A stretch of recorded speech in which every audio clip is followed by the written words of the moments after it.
cyane igihe hari abakire b'inshuti zawe nayo njya gusura noneho nareba nk'imyitwarire y'abantu bagira nkahita njya nk'umwana w'ikinyunguti kurana ibikina ababyeyi be bari buze kuvuga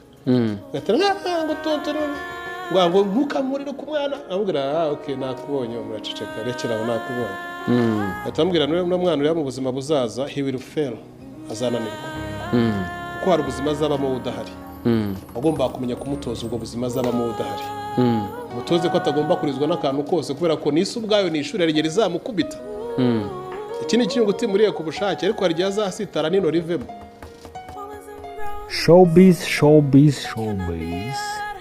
uyu ni umwe mu basobanuzi dufite hano mu Rwanda batangiye kera cyane. Uyu ni umwe mu basobanuzi dufite hano ashobora kukubwira akantu kumva karagufashije.